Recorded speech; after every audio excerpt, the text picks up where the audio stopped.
સારસા આજે બંધ રાખવામાં આવ્યું છે, તો શું વિરોધ છે તમારો? મારું નામ અલ્પેશ કુમાર ધીરુભાઈ પટેલ છે.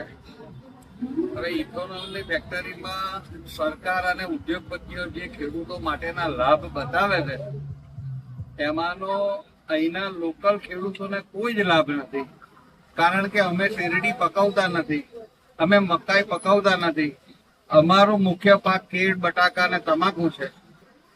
અને બીજું કામદારો માટેની એમની જો કોઈ યોજનાઓ હોય કે ભાઈ એમ્પ્લોયમેન્ટ મળશે કે કામદારોનો લાભ મળશે, તો એ અમારે ત્યાં અહીંયા આમ જ લોકલ ફેક્ટરીઓને લીધે અમારે જ લેબરની બહુ મોટી તકલીફ છે.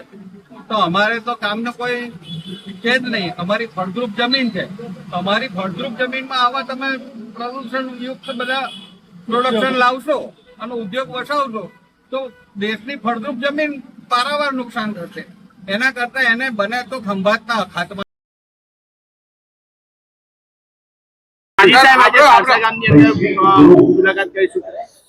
આજે સારસા મુકામે આપણા ગુરુજી અવિચલદાસજી મહારાજના નેતૃત્વમાં ગ્રામ સભા રાખવામાં આવી છે.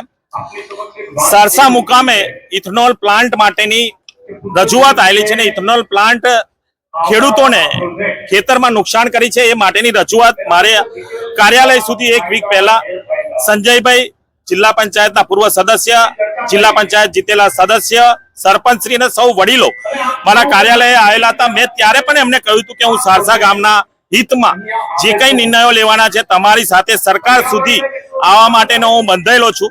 એક સાંસદ નહીં પણ ભારતીય જનતા પાર્ટીના એક કાર્યકર્તા તરીકે પણ હું આપની સાથે છું.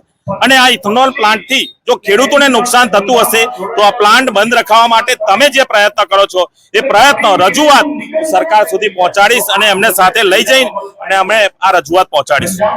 આ રજૂઆત જ્યારે આ ગ્રામ સભામાં હું આવ્યો છું અને આપણા આચાર્ય અવિચલદાસજી મહારાજે મને જ્યારે કરી છે, મારી પૂરી જવાબદારી આવે છે. એ જવાબદારી હું નિષ્ઠાથી નિભાવીશ.